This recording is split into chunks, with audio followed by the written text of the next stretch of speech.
kaos bola eksklusif merchandise Starting 11. Order sekarang, klik link di deskripsi.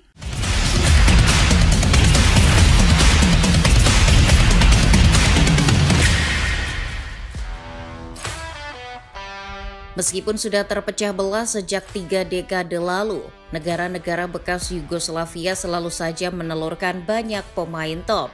Dari zaman Nemanja Vidic hingga Joško Gvardiol, ataupun Dejan Stankovic hingga Luka Modric. Mereka selalu saja punya bakat-bakat terbaik dalam sepak bola.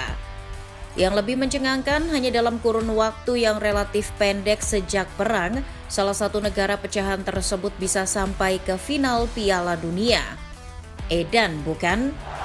And Croatia, for the first time ever, will play in a World Cup final. Lantas, apa sebenarnya rahasia negara-negara bekas Yugoslavia bisa jago dalam bermain sepak bola? Sebelum masuk ke pembahasan, kalian bisa terlebih dahulu menekan tombol subscribe dan menyalakan lonceng notifikasinya terlebih dahulu agar tak ketinggalan video-video terbaru dari Starting 11.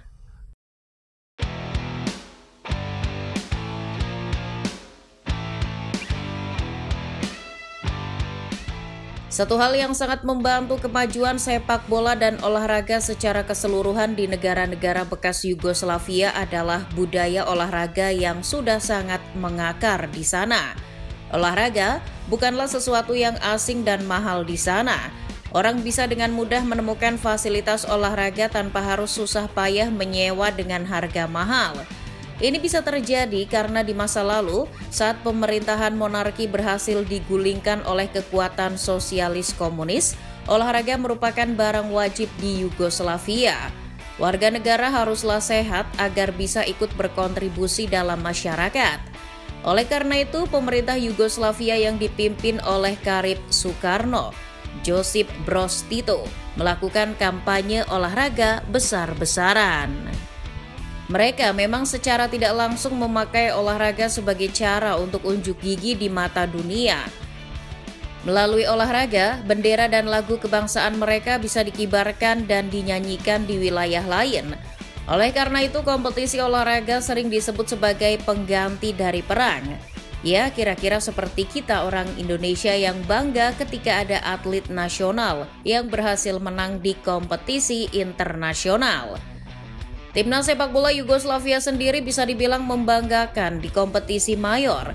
Selama 74 tahun berdiri, Yugoslavia pernah 2 kali menjadi semifinalis Piala Dunia, 2 kali finalis Piala Eropa, sekali juara Olimpiade, 3 kali runner-up Olimpiade, dan sekali meraih perunggu di ajang Olimpiade. Sebuah prestasi yang tidak buruk-buruk amat lah ya. Lalu apa dampak dari kampanye soal olahraga ini? Ya jelas pembangunan fasilitas olahraga di mana-mana. Dari stadion baru hingga lapangan kecil dibangun sehingga warga bisa mengakses dan terbiasa dengan berolahraga. Termasuk juga pembentukan program pembinaan sepak bola di segala tingkat usia. Ironisnya, investasi jangka panjang ini justru baru benar-benar membuahkan hasilnya setelah Yugoslavia bubar. Masyarakat yang sudah kadung gila olahraga mulai naik level. Dari yang awalnya berolahraga agar sehat, menjadi berolahraga sebagai profesi. Banyak orang akhirnya tertarik menjadi atlet profesional. Semua berjalan perlahan, tak ada yang instan, bahkan mie instan pun harus dimasak step by step. Di sepak bola sendiri, semua negara bekas Yugoslavia punya tokohnya sendiri-sendiri dalam sepak bola. Di Slovenia ada Jan Oblak dan Benjamin Sesko. Kroasia ada Luka Modric dan Joško Gvardiol. Bosnia dan Herzegovina punya Edin Dzeko dan Miralem Pjanic. Serbia punya Nemanja Vidic dan Dusan Vlahovic. Montenegro punya Stefan Jovetic dan Adam Marusic. Makedonia Utara punya Goran Pandev dan Eljif Elmas.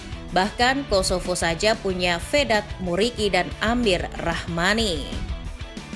Yang paling mengesankan dari investasi jangka panjang Yugoslavia tadi adalah ketika Kroasia secara mengejutkan bisa bermain hingga final Piala Dunia 2018.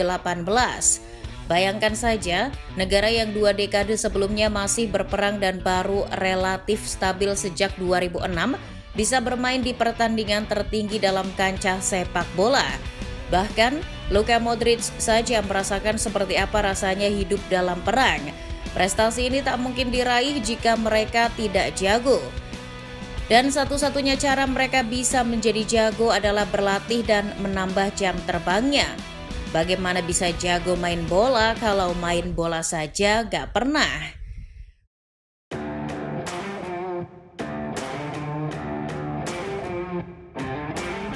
Untuk mewadahi bakat-bakat sepak bola tadi, sejak 1945 telah dibentuk Liga Yugoslavia.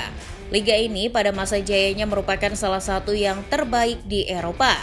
Pada tahun 1983 saja mereka menduduki posisi keempat dalam ranking koefisien UEFA. Mereka hanya lebih rendah dari Jerman Barat, Spanyol, dan Inggris. Sayangnya, koefisien mereka makin menurun sejalan dengan kondisi negara yang akhirnya bubar pada tahun 1992. Namun dari kompetisi inilah bakat-bakat terbaik lahir. Mereka akhirnya terbiasa bermain pada pertandingan level yang tinggi. Tak hanya pembangunan liga, Yugoslavia sebagai negara juga mendorong terbangunnya klub-klub baru yang dapat menyerap dan menumbuhkan bibit pemain. Klub-klub seperti Crvena Zvezda, Dinamo Zagreb, hingga Partizan merupakan klub yang lahir dari inisiasi Yugoslavia untuk memajukan sepak bola. Hingga kini klub-klub tersebut silih berganti tampil di kompetisi Eropa. Tak hanya membangun tim baru, klub-klub lama yang mati pun dihidupkan lagi, misalnya Sloboda Tuzla. Setelah bubar, tiap negara akhirnya punya liganya dan sistem pembinaannya masing-masing. Satu contoh yang cukup mengesankan adalah Serbia. Mereka ini memiliki kompetisi sepak bola yang terbagi ke dalam 8 kasta. Ya, kalian tak salah dengar, negara dengan populasi lebih kecil dari Jakarta ini punya 8 kasta. Sudah kebayangkan seperti apa kompetitifnya mereka? Banyaknya kompetisi ini sangat berguna untuk pemain muda. Mereka bisa memanfaatkan banyaknya klub yang berlaga untuk mencari jam terbang dan menambah pengalaman. Oleh karena itu, jangan heran jika pada 3 edisi Euro U17 terakhir, Serbia bisa tembus hingga semifinal. Padahal lawan-lawannya negara kelas berat semua. Pemain berbakat bukanlah gas melon alias barang langka di Serbia.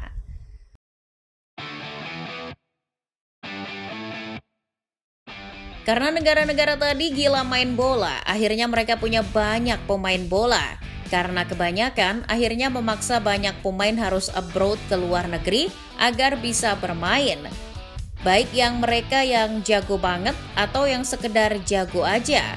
Bahkan Serbia dan Kroasia masuk sebagai 10 besar negara pengekspor pemain bola. Keren! Berdasarkan Insider Monkey, musim 2023-2024 lalu saja, Serbia duduk di posisi ke-10, satu tingkat di atas Belanda. Sementara Kroasia berada di peringkat ke-8, bahkan di tahun 2019 Serbia bisa bercokol di posisi ke-6. Fakta luar biasa jika mengingat jumlah penduduknya tak lebih dari 7 juta, yang mana jauh lebih kecil dari Jakarta. Tak hanya 2 negara tadi, negara-negara bekas Yugoslavia lain juga melakukan hal serupa. Banyak pemain mereka yang melanglang buana ke negeri yang jauh. Bahkan kalau kalian sadar, di ASEAN ada loh 3 pemain naturalisasi dari negara pecahan Yugoslavia. Singapura punya Fahrudin Mustafic dari Serbia. Malaysia punya Liridon Krasniki dari Kosovo. Dan kita, Indonesia, punya Ilija Spasojevic dari Montenegro. Tak hanya pemain, 2 negara ini juga tergolong produktif mengekspor pelatih.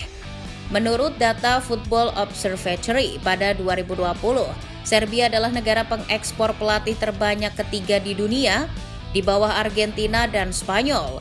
Sementara Kroasia bersama Bosnia dan Herzegovina duduk sejajar di posisi ke-11. Pada musim 2024-2025 banyak sekali pelatih asal negara pecahan Yugoslavia di liga-liga ASEAN. Di Indonesia ada Milomir Selslija dan Bojan Hodak. Malaysia ada Tomislav Steenbroeker dan Miroslav Kuljanac. Thailand ada Milos Joksic dan Sradan Trailovic, serta ada Alexander Rankovic di Singapura. Gini nih, kalau udah kebanyakan pemain sama pelatih, diekspor keluar semua.